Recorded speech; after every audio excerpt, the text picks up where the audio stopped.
Director of Cornerstone Family Violence Prevention Centre, formerly known as Northumberland Services for Women. We did our big change, as Nancy said, March 27th, to be precise. My journey into leadership in the violence against women sector actually didn't start out in social work. I was an elementary school teacher, which is an interesting experience, leading in a classroom, and became helpful later when I taught university adjunct courses and college courses.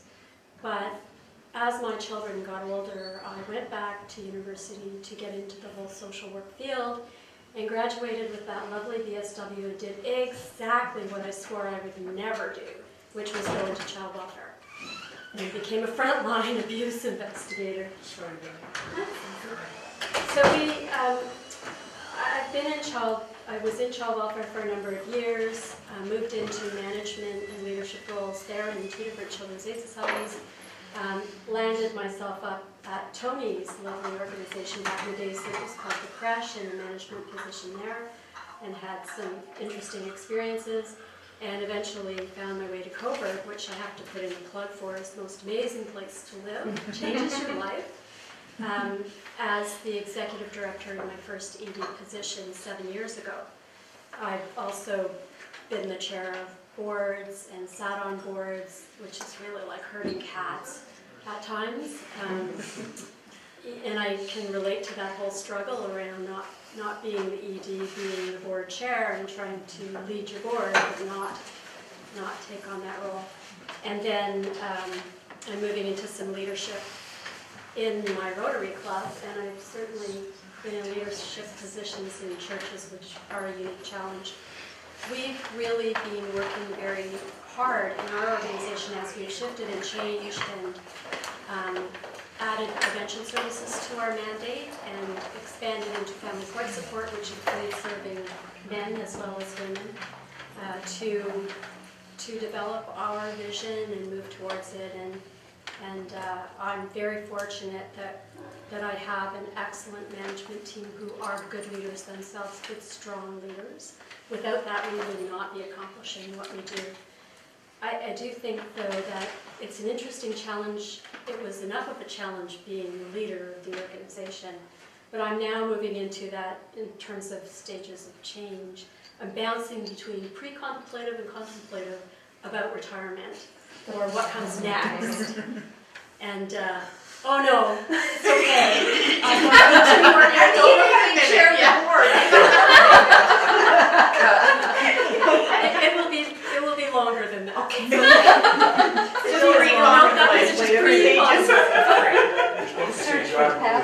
God knows. Yes.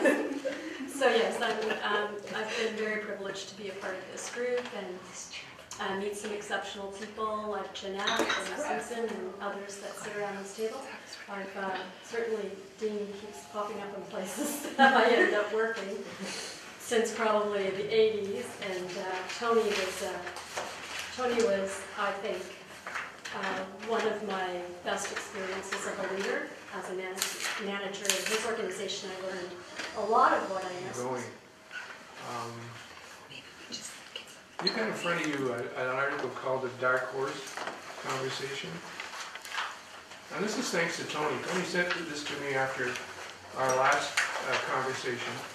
And although we're not having a dark horse conversation, she does explain in here, Sarah Thompson, from the Metcalf Foundation in Toronto, that she was at the Dark Horse Tavern